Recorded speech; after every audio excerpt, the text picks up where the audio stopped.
पुरानी पीपल के दरख्त के नीचे नूर अपने दादा के साथ बैठी थी। इसकी आंखों में टिसिस था। दादा जान, नूर ने पूछा, कुछ लोग कामयाब क्यों होते हैं और कुछ जल्दी हार क्यों मान लेते हैं?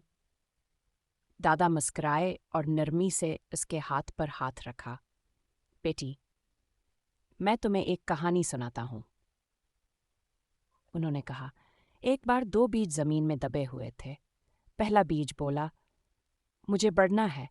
मैं सूरज की गर्मी महसूस करना चाहता हूँ, बारिश पीना चाहता हूँ और आसमान तक पहुँचना चाहता हूँ।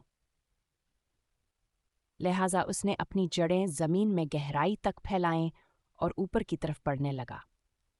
इसने तूफानों, धूप की शिद्दत और सर्द रातों का सामना किया, लेकिन बढ़ता रहा। दूसरा बीज बोला, अगर बारिश मुझे बहा ले जाए तो, अगर सूरज मुझे जला दे तो, अगर मैं बढ़ ना पाया तो। इस खौफ के बायस वो जमीन में ही दबका रहा, महफूज लेकिन बेहरकत। वक्त गुजरता गया।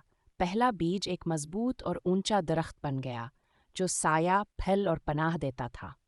दूसरा बीज वहीं का वहीं रहा, एक बीज की सूरत में गुमनाम और बेमकसद। नूर ने हैरानी से पूछा, तो पहला बीज कामयाब हुआ क्योंकि वो बहादुर था? बिल्कुल, दादा ने जवाब दिया। जिंदगी में हमेशा मुश्किलात आएंगी, लेकिन वही लोग कामयाब होते हैं जो बढ़ने की हिम्मत करते हैं। याद रखो, नूर, तूफानों का सामना करना बेहतर है बजाय इसके कि जिंदगी के मौक़ा से छुप कर रहो।